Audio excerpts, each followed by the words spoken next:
The wind howled across the frozen desert of Navarra like a wild beast. The ground was hard, white with ice, and the sky above was dark and endless. No stars could be seen through the thick gray clouds.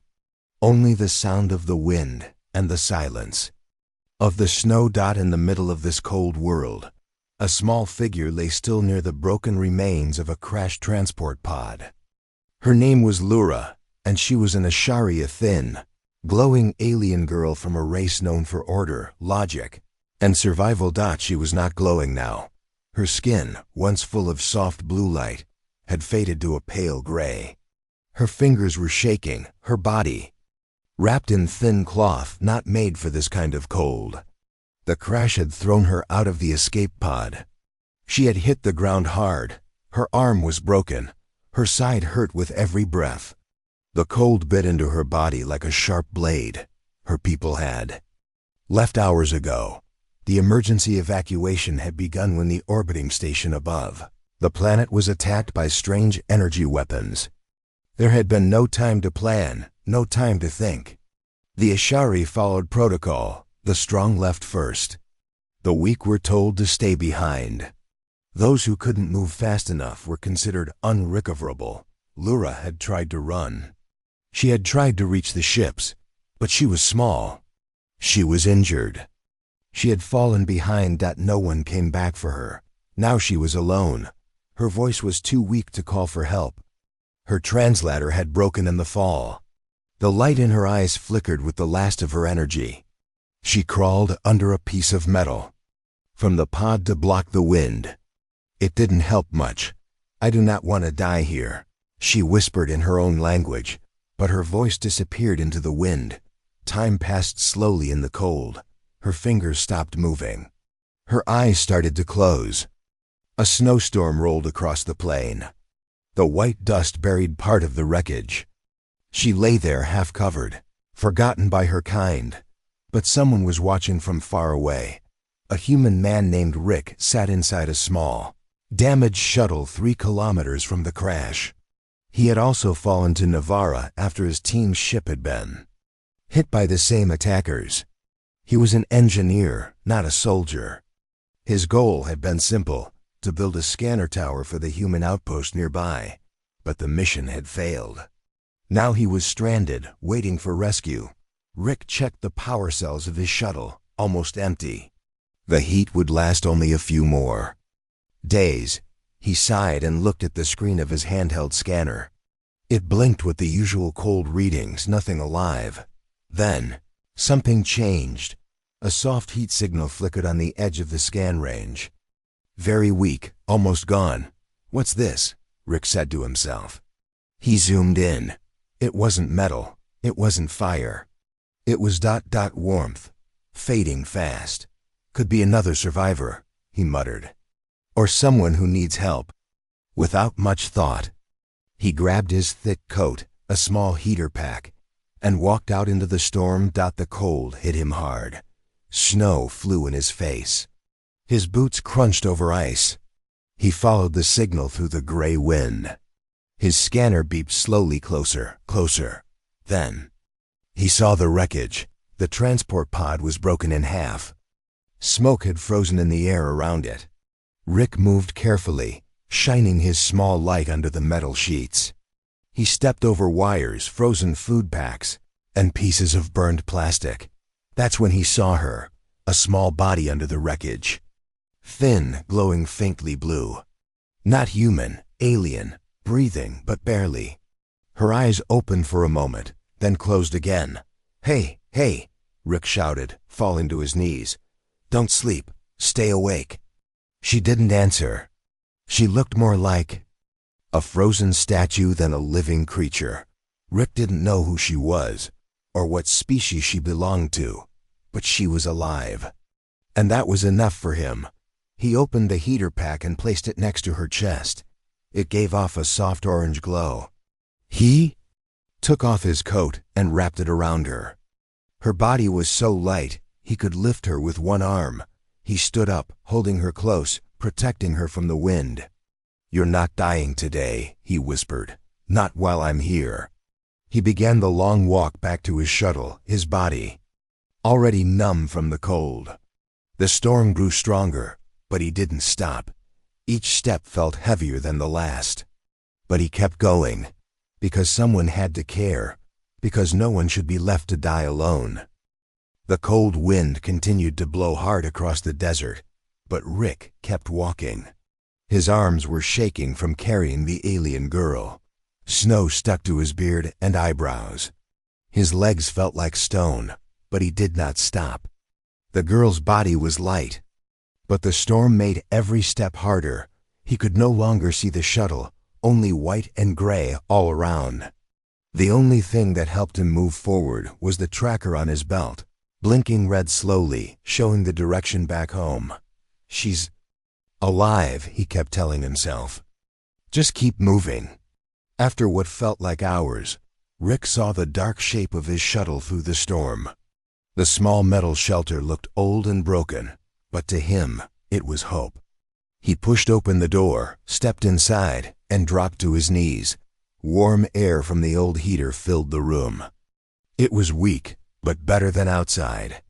Rick laid the alien girl on a padded mat, closed the door tight, and took a deep breath. He had made it.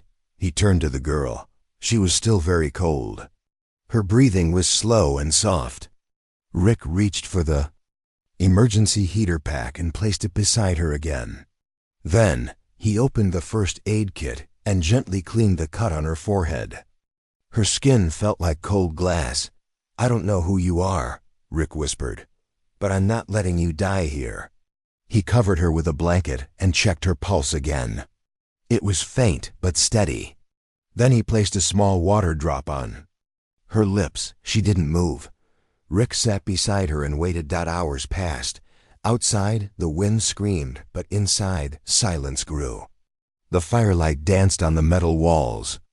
Rick dozed off for a short while, head resting against the wall, hand still near the girl's arm. Suddenly, a soft sound broke the silence. He opened his eyes. The girl was awake. Her eyes blinked slowly. They were large and bright, like shining moons. Her body glowed a soft blue again. She looked scared, unsure of where she was. She tried to sit up but fell back with a weak gasp. "Hey, easy," Rick said softly, raising his hands. "You're safe now." The girl stared at him. She didn't understand his words, but something in his voice was kind. Her glowing eyes followed his face carefully. Rick pointed to himself. "Rick," he said slowly. "Rick." She stared for a moment, then pointed a trembling finger at herself. "Lura," she said in a voice like wind chimes. "Lura," Rick repeated with a smile. "Nice to meet you." The girl blinked. Her lips trembled. She didn't smile, but the fear in her eyes softened. She looked around, saw the firelight, the blanket, and the mat beneath her. Rick reached over and poured a warm drink into a cup. It was a thick, energy-rich soup made for survival. He held it out to her. She hesitated, sniffed it, then slowly sipped. Her hands were shaking, but she drank, then a little more. Her glow brightened a bit. "That's better," Rick said, watching her carefully. She said nothing, but after drinking, she leaned back and closed her eyes. For the first time in many hours, her body relaxed. Rick didn't speak. He just sat near the fire, making sure it stayed lit. The room grew warmer. The next day, the storm was still strong outside. But inside the shuttle, things were calmer. Lura woke up again, this time with a little more strength. She looked at Rick, then at the fire. Her eyes were wide with curiosity. She pointed at it. "Fire," Rick said slowly. "It's fire. Warm." She repeated, unsure. "Fire?" Rick smiled and nodded. "Yes, fire." She held her hands near the flame. Her blue skin shimmered. "Warm," she said softly. "Yes, warm," Rick answered. He gave her a thumbs up. They both smiled, just a little. That day, they started teaching each other simple words. It was slow, but Lura was smart. She learned quickly. Rick used a marker to draw symbols on an old food box. He drew a picture of himself, then wrote Rick under it. Then he drew her, and she wrote Lura.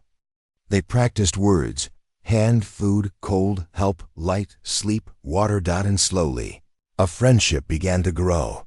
That night, after they shared food, Rick gave Lura his extra jacket. It was too big for her, but she wrapped it tightly around herself. She curled up near the heater and looked up at him. "Why?" she asked in a small voice. Rick raised an eyebrow. "Why what?" She pointed to herself. "Why, help." He looked at her for a long moment. Then he shrugged. "Because you needed it," he said simply. "Because you were alone." "That's not right." She didn't answer, but her eyes glowed brighter. A soft hum came from her chest, a sound Rick would later learn was the HFY way of showing deep respect. That night, Rick stayed up a little longer, just in case she needed anything. He watched her sleep, her breathing steady now. Out in the cold desert, life was hard and lonely. But inside that broken shuttle, something new had begun. A quiet bond between two strangers who didn't speak the same language but shared the same warmth. Morning came quietly over the desert of Navarra. Outside, the sky was still gray, but the snow had stopped falling. The wind was soft now, like a whisper instead of a scream. Inside the old shuttle, Lura slowly opened her eyes. She was no longer freezing. Her body, though weak, felt alive. The blanket around her was warm, the air smelled like metal and fire, and the strange human was still there sitting cross-legged near the heater, fixing a piece of equipment. Rick looked up as she stirred. "Hey, you're awake. That's good." Lura didn't understand all the words, but his tone was calm and friendly. She nodded once and sat up with effort. Her body still ached, but the burning pain had faded. Rick stood up and handed her a small food pouch. "Eat," he said clearly. "Good, energy." She took it and tasted it carefully. The texture was strange, but the warmth helped her. Her glow faint. Blue returned to her cheeks. Her long fingers tapped the floor gently in a soft rhythm. She was still cautious, but not afraid anymore. After breakfast, Rick pulled out an old notebook and drew a circle on the first page. He held it up to her. "Planet," he said. "Navarra." She tilted her head, then took the pen and drew 3 dots in the sky over the circle. "Home," she said, pointing upward. "Ashari, ship." "Ship," Rick repeated. "So you came from above?" She nodded slowly. Then her smile faded. Rick could tell something was wrong. "Your people ... they left you?" Lura looked down, silent. Her glow dimmed a little. Rick sighed. He didn't need words to understand. She had been abandoned, but he wasn't going to bring that up again, not now. Instead, he pointed to the heater. "Fire," he said. She smiled a little. "Warm," she answered, placing her hands near the soft flame. Rick stood and placed another power cell into the heater. It hummed quietly. The inside of the shuttle grew more comfortable. Lura leaned toward the warmth like a flower to sunlight. That day, they worked together to clean the small room and make things more comfortable. Rick had found a few energy packs in the storage box, enough to last 2 or 3 more days. He also had a water recycler, but it needed repair. Lura watched him closely as he worked. Though she didn't know human tools, she seemed to understand how machines worked. She pointed at the broken pipe and made a quiet noise. "Fix? You know how?" Rick asked, surprised. She took the tool from his hand, bent the pipe gently, then wrapped a piece of seal tape around the crack. She turned it. The small recycler blinked green. It worked. Rick laughed. "You're good." She smiled, a little shy. They sat down beside the heater again that evening, both tired but happy. Lura hummed softly. Rick didn't know the tune, but it was peaceful like a lullaby. "You're not like the others I've met," Rick said softly. She tilted her head. "Others? Aliens. Most don't speak to us much. Cold. Silent. But you smile." Lura nodded. then pointed at the flame again. Fire ... Warm, she said, then pointed at Rick. You ... warm. Rick smiled. Thanks, I guess. Later that night, the shuttle lights blinked red for a moment. Rick checked the console. A small drone signal had passed nearby, maybe from the Ashari. Maybe from something else. It didn't stop. It just scanned and flew on. He looked at Lura, who was sleeping with the blanket pulled to her chin. Her glow shimmered gently. They might be looking for you, Rick whispered. But she hadn't told him if she wanted to go back. Maybe she was afraid. Maybe she didn't trust her own people anymore. He didn't blame her. The next morning, Lura surprised him. She was already awake and had drawn something on the wall with a small piece of chalk. A shape like her own body. Next to it, a shape like Rick, both standing near a sun. He looked at the drawing, touched by its meaning. You and me, he said. Friends? She nodded. Friends. Then she added a third shape. A broken pod left behind in the cold. She drew a small blue dot inside, fading away. She stared at it quietly. Rick understood. She was remembering the moment she was left to die. He walked over and placed a hand on her shoulder. She looked up at him. You're not alone anymore. Rick said. She didn't reply, but her hand gently touched his, and her glow grew a little brighter. That day, they shared more words. They drew pictures. They laughed once when Rick made a mistake trying to copy one of her words. Lura clapped her hands and taught him again, slowly and kindly. They began to feel like more than strangers. Like a team. As night came again, Rick placed another log into the heater. The fire danced quietly, lighting the room in gold and blue. Lura sat near it, staring into the flame. Fire, she said again. Yes, Rick replied. The first fire. Between us. In the middle of a frozen desert, with no one else around. One human and one alien had started something rare. Something no scanner could measure and no computer could explain. They had started trust. Days passed quietly on the frozen world of Navarra. The snow outside still covered the ground, and the sky remained dull and gray. But inside the broken shuttle, there was life. Lura and Rick were no longer strangers. Each morning, they shared warm food, simple words, and small smiles. Each evening, they sat beside the heater and watched the fire. Lura's strength returned slowly. Her wounds were healing, and her glow became brighter. Rick was careful not to ask about the day she was left behind. He knew it was painful. Instead, he helped her learn. And she helped him. One morning, Lura pointed at the ceiling and asked, Sky, how far? Rick looked up. Very far. Above the clouds, there's space, stars, big ships. Your ship? She asked. He shook his head. Broken. Crashed. Like yours. She nodded, then looked thoughtful. Your people will come? Rick paused, then answered, maybe, if they get my signal. Lura touched the side of her neck. My signal, no work. Crystal broken. You had a memory crystal?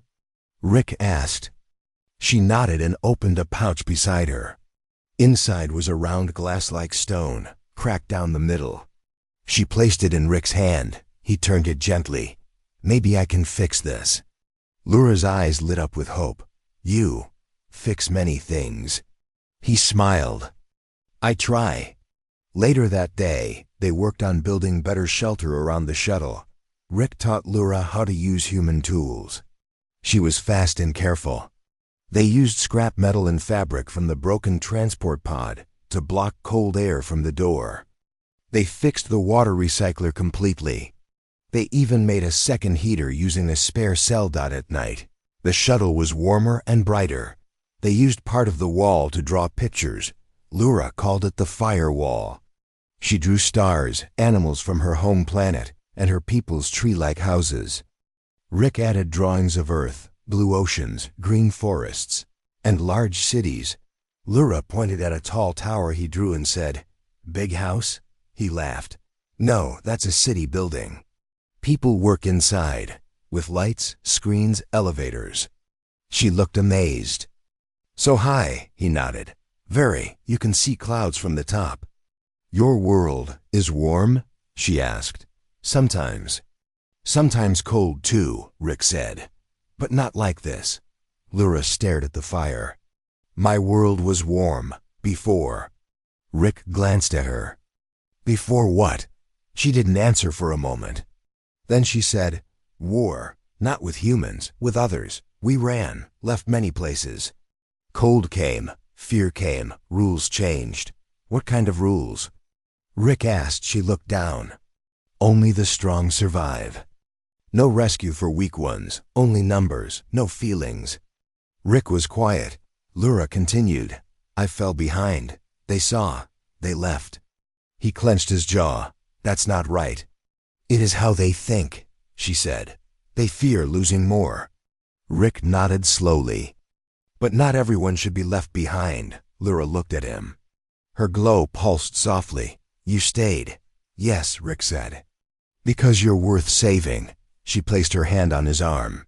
You, not like others, he smiled. Maybe that's a good thing.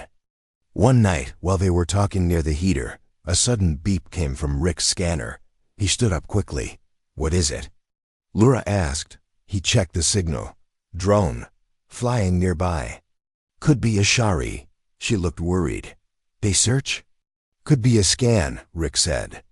If they find you, they might come back. Lyra's glow dimmed. They may not help. I broke rule. I survived with human. They might think you're changed, Rick said. She nodded. Not wrong. You don't want to go back? She paused. I don't know. I miss my people, but I don't want to live with cold hearts. Rick understood. The drone didn't stop. It passed over them and flew away. No rescue, no contact. Just a silent machine watching from above. Rick looked out the window.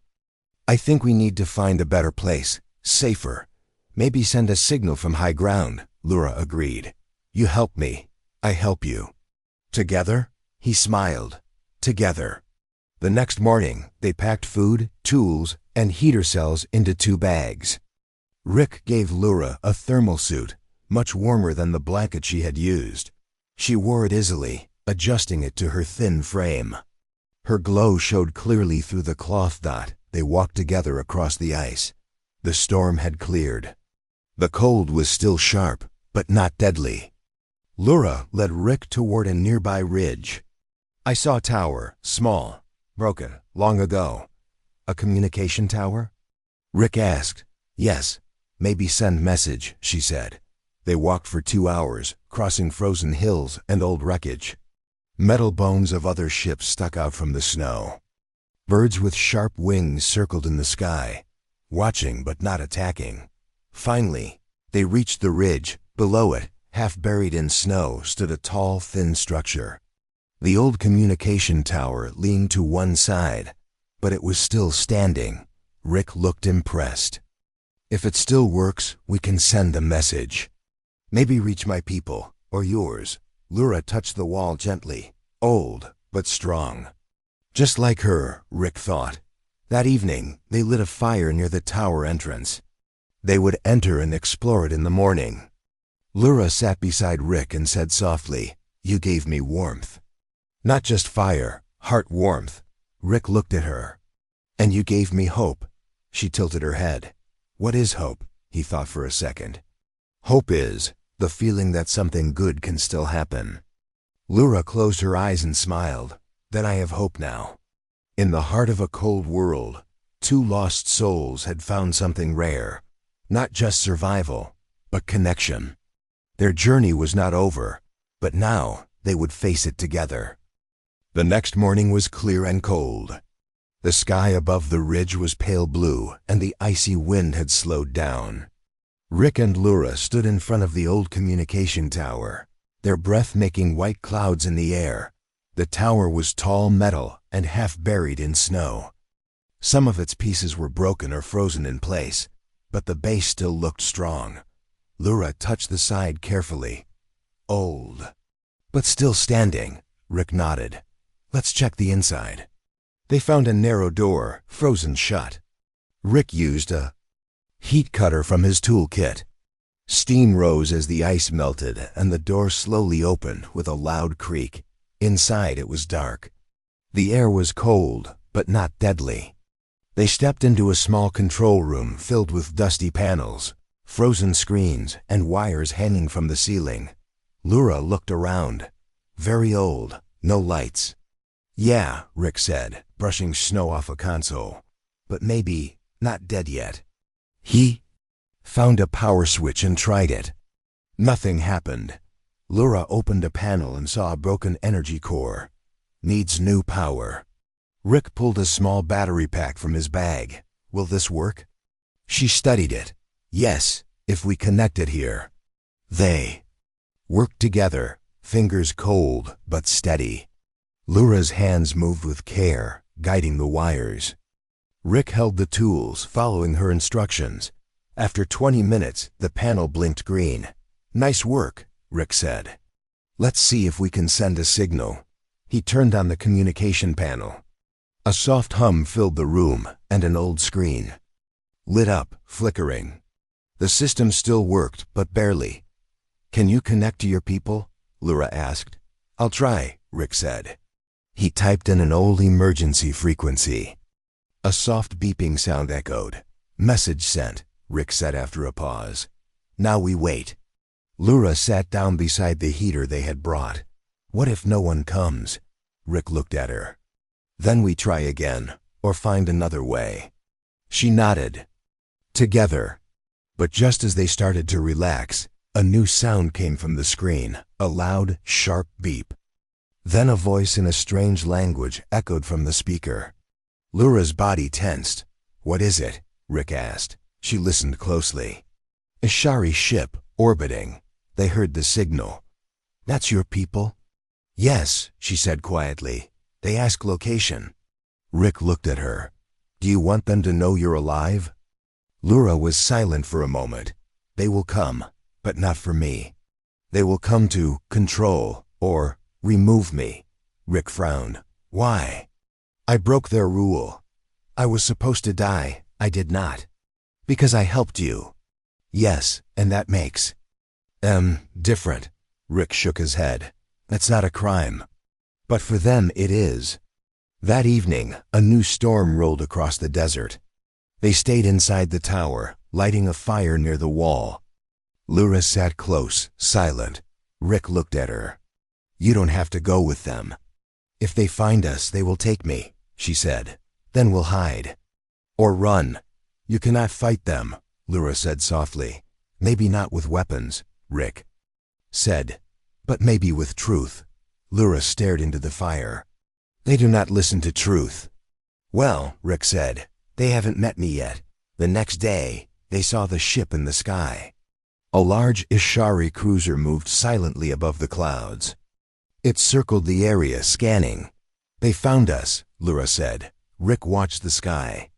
We should be ready, Lura looked at him, if they come. They may take me by force. I won't let that happen. She touched his arm gently. You gave me warmth. But now, I don't want you to be hurt because of me. I'd rather stand with you than live safe alone, Rick said. Lura's glow brightened. Suddenly, a small drone landed outside the tower. It was silver and quiet. It scanned the area, then sent a beam of light toward Lura. She stepped forward. The beam wrapped around her, reading her life signs. Then a robotic voice spoke. Subject, Lura. Status, breached protocol. Order, quarantine. Rick stepped in front of her. You don't get to decide that. She's alive. That's what matters. The drone beeped again. Human interference detected. Report sent. Then it flew away. Rick looked at Lura. They're coming. Lura nodded. Yes, but I'm not afraid. That night they didn't sleep much. They made plans to leave if needed. Rick packed food, heaters, and tools. Lura checked the power cells. They were ready to move if the cruiser landed. But something unexpected happened. Another signal came through the old tower. This time, It was not a warning dot, it was a message soft, clear, and spoken. In both Ashari and basic human language. This is Ashari Scout Team. We received your message. We are not here to punish. We are here to understand. Lura's eyes widened. That voice. It's young, Rick leaned in. Maybe not everyone from your people agrees with the rules. Lura smiled slightly. Maybe some hearts are warm after all. Rick looked at her. Then let's meet them, together.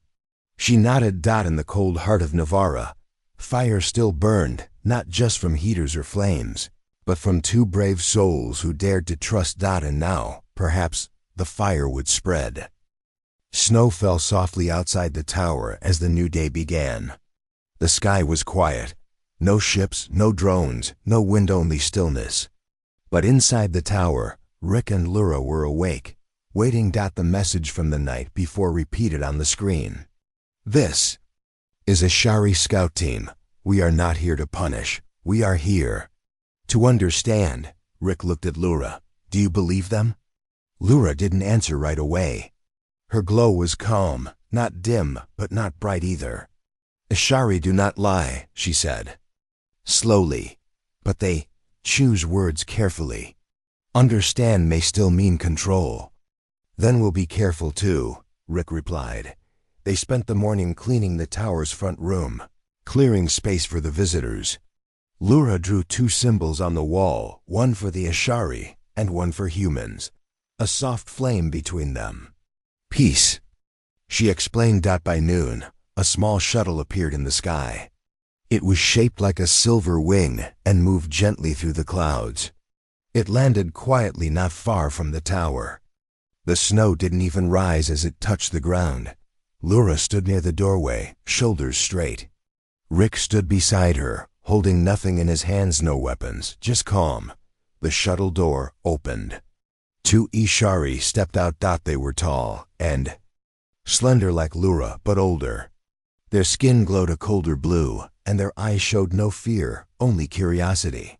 Between them stood a third figure, a younger Ashari, shorter, with a softer glow. He stepped forward.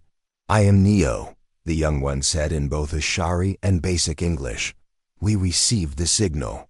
We saw the record. Lura, you survived. I did, Lura said, voice clear. I was not saved by our people. I was saved by him. She pointed to Rick. The two older Ashari looked at him silently. Rick gave a small wave. Hi, Neo smiled slightly. Strange for an Ashari to be saved by a human. Even stranger to trust one. Lura nodded. Yet here I am, alive, and better than before. The older Ashari, one with silver lines along her arms, finally spoke. You broke the survival order. You were supposed to be left. You were supposed to accept fate. Lura took a deep breath. I was told to die quietly. I chose to live loudly. Rick raised his eyebrows. That was a good line. Neo's eyes sparkled. He turned to the others. She has changed. But perhaps not in a bad way. The second elder stepped forward. And a human? What is his role in this? I gave her warmth, Rick said simply. That's all. Not because of rules. Not because of duty. Just because it was right. The older Ashari stared at him, then said, that is not how we were taught. Maybe it's time to learn something new, Rick replied. Lura smiled at him with pride. Neo nodded. Come with us. We will not force you. We only ask to talk more. Lura turned to Rick. Should we go? Rick thought for a moment. Let's hear them out. They entered the shuttle. It was clean and quiet, lit with soft blue light. Inside, the Ashari offered food and water. Lura sat beside Rick, never too far. In the center of the ship was a round table with a glowing surface. Neo placed his hand on it, and it showed images of Ashari ships, rules, past missions, and the survival code. This is what we follow. Neo said, to keep our people alive, to avoid chaos. And how many lives were lost following it? Rick asked. Neo hesitated. Lura answered, "Too many, we called it order, but it was fear." The elder Eshari said, "Fear keeps us alive." Rick looked at them. "Sometimes, but sometimes, warmth does." He reached into his pocket and took out Lura's cracked memory crystal. "She gave me this. I fixed it." The crystal glowed. It showed a small recording Lura, weak and freezing, being pulled from the snow by Rick. The fire, the drawing wall, their simple shared words.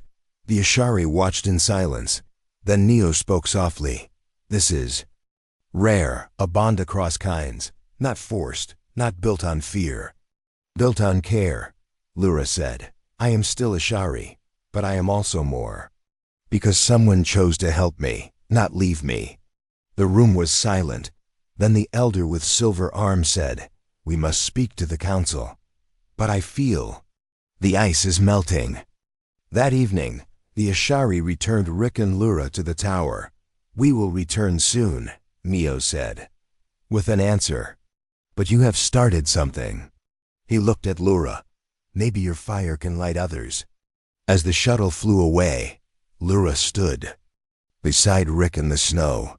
"Do you think they will change?" she asked. Rick looked up at the stars. "Not all at once, but maybe one by one." Lura's glow brightened. "We gave them something." "A reason to think," Rick smiled. "We gave them a fire stronger than steel." And under the cold sky, two shapes stood close together, human and alien, united not by blood, not by power, but by something far more lasting, compassion. The cold desert of Navarra stretched wide and endless beneath a darkening sky. The stars twinkled faintly, and a soft wind whispered over the ice and snow. But inside a small shelter near the communication tower, warmth burned strong. Lura and Rick sat side by side near the heater. The long wait for the Ashari Council's reply was finally over. A new shuttle had landed quietly. The same young Ashari, Neo, stepped out to greet them. "This is the Council's message," Neo said. "We have listened. We have spoken. We will change." Lura's eyes widened. "Change?" Neo nodded. "Your survival, your bond with the human, it made us see another way. One not ruled by fear, but by care." Rick smiled. "That's what I've been saying all along." The elder Ashari with silver arms joined them. "The council will rewrite the survival code. All who are left behind will be remembered and rescued when possible. No one will be forgotten again." Lura's glow brightened. Tears, blue and shining, fell from her eyes. "You mean I am not alone?" "Never again," Neo said firmly. Rick put his hand on her shoulder. "See, you changed more than one world." In the days that followed, the Ashari Council sent rescue teams. They repaired the communication tower and built a small shelter for Rick and Lura. They brought food, medicine, and new technology. Slowly, hope grew. Lura decided to stay on Navarra a little longer to help rebuild and to teach her people about kindness and trust. Rick chose to stay with her. His mission might be over, but his heart had found a new purpose. Together, they showed the Ashari that warmth was not weakness, it was strength.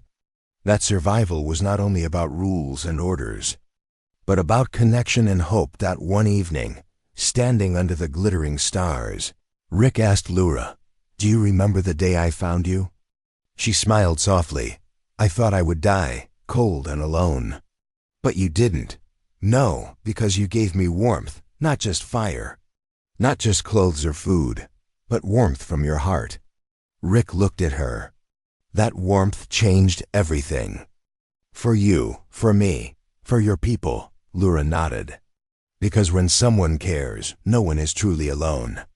They stood in silence, the cold air around them filled with a new kind of fire. Months passed. The Ashari began to rebuild their society. They sent messages of peace to other worlds. They formed new alliances. And they told stories of an alien girl and a human man who taught them the power of kindness. Lura became a leader, not just because of her strength, but because of her heart. Rick became her closest friend, her companion on this new journey. Together, they traveled to places where hope had faded, bringing light and warmth. One day, on a distant planet covered in ice, Rick and Lura stood side by side again. This is where it started, Rick said quietly. Lura smiled. And where it will never end. They raised their hands toward the cold sky, feeling the warmth between them stronger than ever, because in a universe that could be cold and dark, they had found something rare and true. The warmth of hope, the fire of friendship, the light of humanity.